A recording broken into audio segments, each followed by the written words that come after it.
আগামী দুর্গাপূজার আগেই আমি ডিজিপি সাহেবকে বলেছি 112 পরিষেবা পশ্চিমবঙ্গে চালু করুন।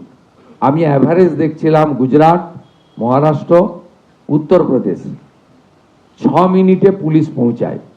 পশ্চিমবঙ্গে এই অ্যাভারেজ হচ্ছে 3 ঘন্টায় পুলিশ পৌঁছায়। এখন আমরা 112তে যদি একটি করে গাড়িতে হয় না, 4টি গাড়ি ফাইনালি লাগবে। ট্রেনিং প্রাপ্ত রাজ্য পুলিশের 12,000, কলকাতা পুলিশের 4,000, সেপ্টেম্বর মাসেই 16,000 নতুন জওয়ানদেরকে আমরা কাজে লাগাতে পারি। তার সঙ্গে 112 আমার মনে হয় সময়ের স্প্যানটা আরও কমবে এবং আগামী বাজেটে আমরা আরও 2টি করে গাড়ি দেওয়ার ব্যবস্থা করব, যাতে আগামী 1 বছরের মধ্যে অন্য রাজ্য যদি 6 মিনিটে পৌঁছায় আমরা 5 মিনিটে পৌঁছাতে পারবো।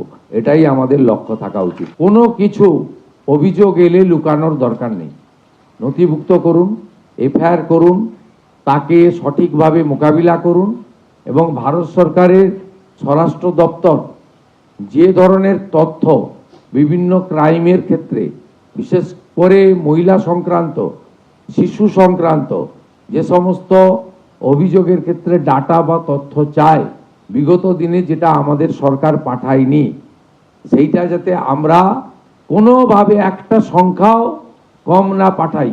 কারণ আমরা যদি জানতে পারি আমাদের রাজ্যে কোন ধরনের ব্যাধিতে আমরা আক্রান্ত হচ্ছি, কোন ধরনের ব্যাধি বেশি করে হচ্ছে, তাহলে আমরা সঠিক চিকিৎসার ব্যবস্থা করব। সেই ব্যাধিকে আড়াল করলে ব্যাধি বাড়বে এবং একদিন সেই ব্যাধি যখন সামনে আসবে তখন সামলানোর মতো সুযোগ এবং সময় কোনোটাই আপনাদের হাতে থাকবে না। আমাদের বর্তমান সরকারের যে সমস্ত জিনিস অগ্রাধিকারের জায়গায় রয়েছে, সেই অগ্রাধিকারের 1 নম্বরে রয়েছে নারী সুরক্ষা এবং কন্যাদেরকে প্রয়োজনীয় নিরাপত্তা প্রদান করা।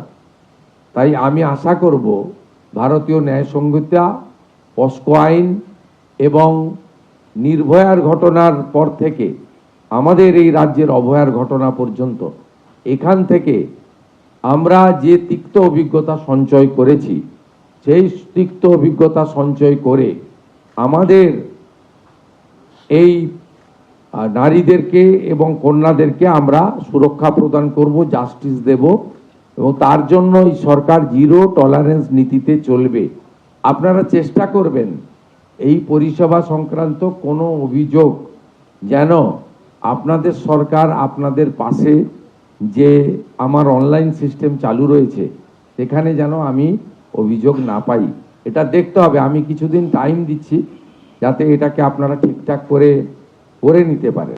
সুরক্ষিত পুলিশ বাহিনী, শৃঙ্খলিত পুলিশ বাহিনী এবং পুলিশের সংখ্যা, তার সঙ্গে আধুনিক ইনফ্রাস্ট্রাকচার এবং লজিস্টিক সাপোর্ট, এর মধ্য দিয়ে আমরা যাতে পশ্চিমবঙ্গ পুলিশকে অন্যান্য রাজ্যের পুলিশ বা দিল্লি পুলিশ বা প্যারামিলিটারি ফোর্সেস সমতুল্য করতে পারি, এই ব্যবস্থা আমাদেরকে নিতে হবে।